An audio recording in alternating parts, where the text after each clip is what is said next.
Jammu Kashmir assembly elections क्यों नहीं हमने कराए? ये आपने एक प्रश्न पूछा, बहुत इंपॉर्टेंट क्वेश्चन है नीरज जी आपका। हम बहुत कॉन्शियस हैं इस बात से और बीच बीच में आरोप भी लगते रहते हैं। हम वहाँ गए थे तब भी हमसे लोगों ने कहा कि हमें तो सुप्रीम कोर्ट जाना पड़ा आपसे क्या आपको कहलवाने के लिए कि इलेक्शन कराइए, और आप क्यों नहीं कर रहे हैं। तो पहली बात, आपने इतने समय से क्यों नहीं किया? तो पहली बात मैं सबके सामने ये इसको स्पष्ट करना चाहता हूं कि Jammu and Kashmir reorganization act was passed in 2019। ये सबको विदित है कि 2019 में Jammu Kashmir reorganization act pass हुआ। उसमें जम्मू कश्मीर की असेंबली में 107 सीटों का प्रावधान किया गया।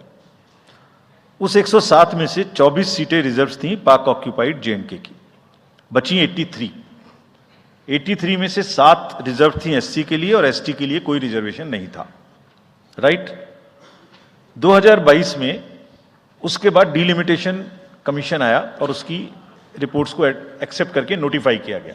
उसने इन सीटों की संख्या में परिवर्तन कर दिया। तो another act change this number of seats. क्या हो गया?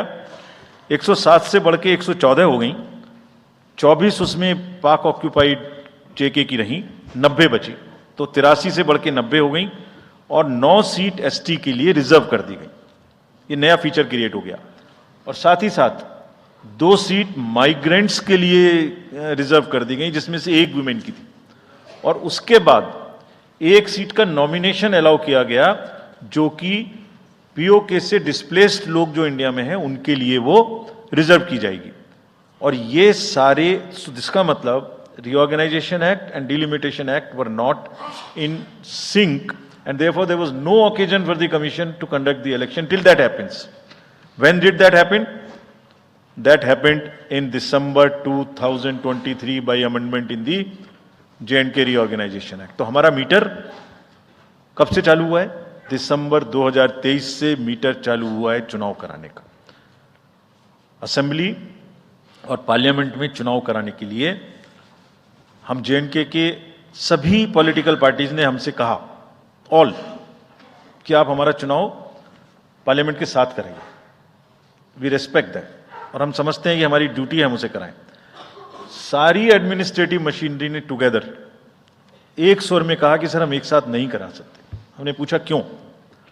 तो उनका आंसर था कि जब असेंबली कॉन्स्टिट्यूएंसी के चुनाव साथ साथ में होंगे तो एक असेंबली में लगभग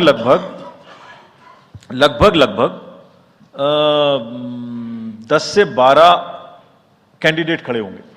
सो 90 इंटू 12 करीब 1000 कैंडिडेट हो गए। और जेएंडके में सिक्योरिटी की वजह से हर कैंडिडेट को कम से कम 2 सेक्शन फोर्स प्रोवाइड करनी पड़ती है।